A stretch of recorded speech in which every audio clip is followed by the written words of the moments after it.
નમસ્તે બાળમિત્રો, આપણે પાણી બચાવીએ તે પાઠ ચાલુ છે પર્યાવરણની અંદર.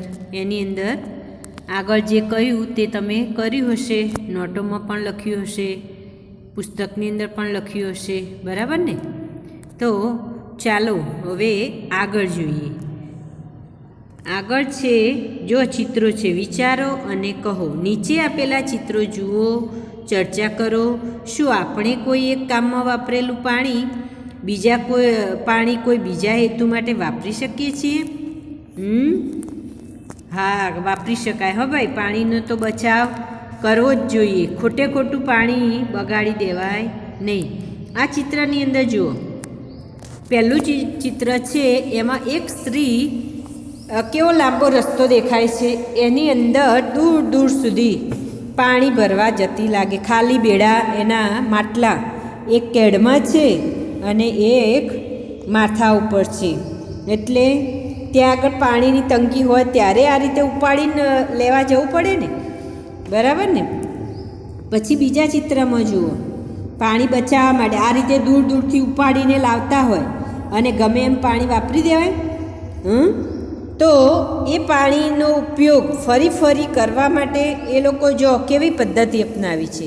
ખાટલો પાથર્યો છે અને એની નીચે એક ટોકર રાખ્યું છે અને એમાં બેસીને પેલી સ્ત્રી સ્નાન કરે છે.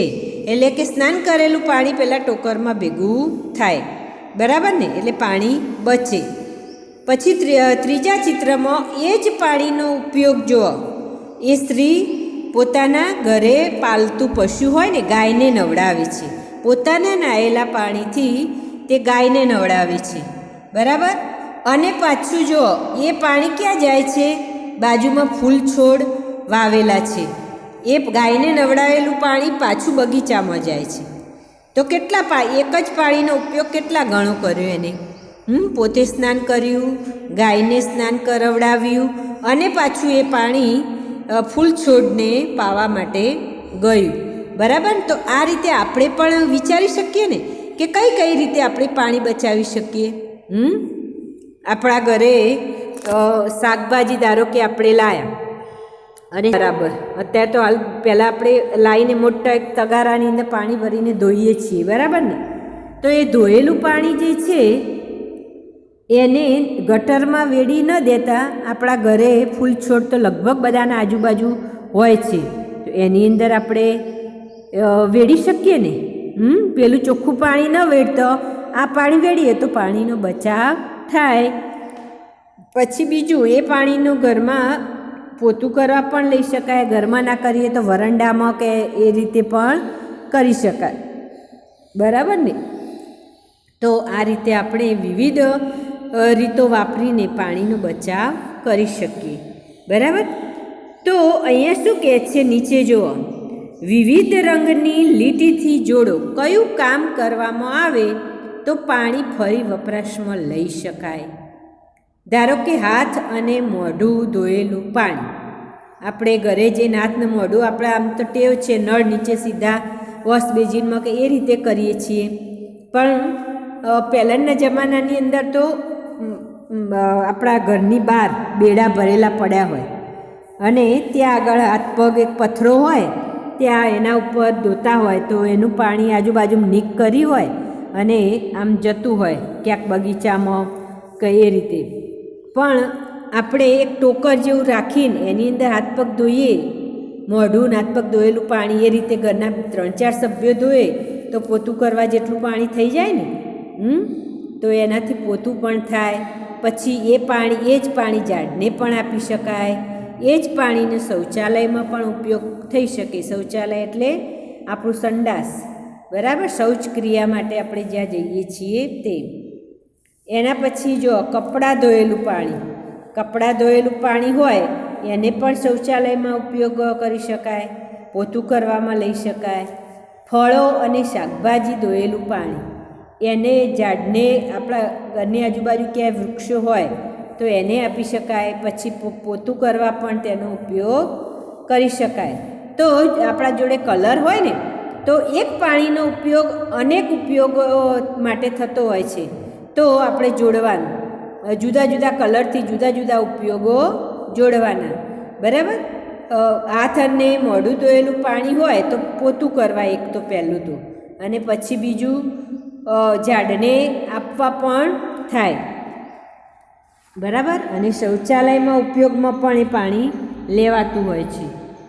તો એ રીતે એ જુદા જુદા કલરની લીટીથી તમારે જોડવાનું છે. બરાબર. તમે પાણીનો ફરી ઉપયોગ કરવા અંગે જાણ્યું છે? લોકો પાણી બચાવવાની પદ્ધતિઓ ત્યારે જ વાપરે છે જ્યારે પાણીની તંગી હોય. કેટલાક લોકો પાણીનો બગાડ કરે છે, તેથી જ પાણીની તંગી છે. વિચારો, જો બધાને પૂરતું પાણી મળે તો કેવું સારું.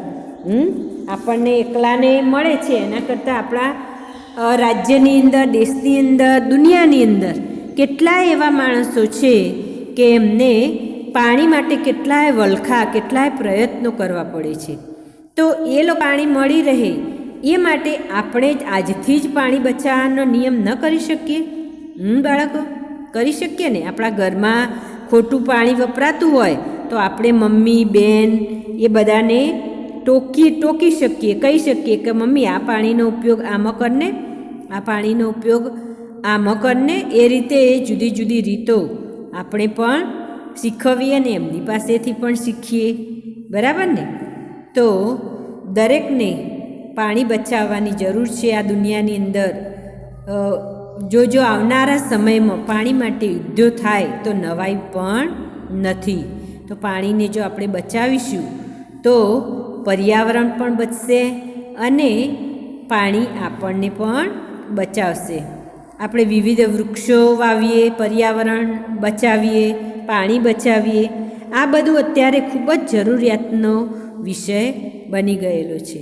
માટે આમાં આપણે જાગૃત થવું જ પડશે. તો જ આપણે આવનારી પેઢીઓ માટે પણ આપણે સારું પર્યાવરણ આપી શકીશું. પાછળ બચેલું હશે તો એ લોકો પાણીનો ઉપયોગ કરી શકશે ને. એનો વિચાર કરવો પડે ને. તો આપણે પાણી બચાવવાના પૂરેપૂરા પ્રયત્નો કરીશું. તો આ પાઠ અહીંયા પૂર્ણ થાય છે અને એની અંદર જે તમને કહ્યું તે પ્રમાણે તમે નોટ્સબુક અને પુસ્તકની અંદર લખી લેજો. નમસ્તે બાળ મિત્રો.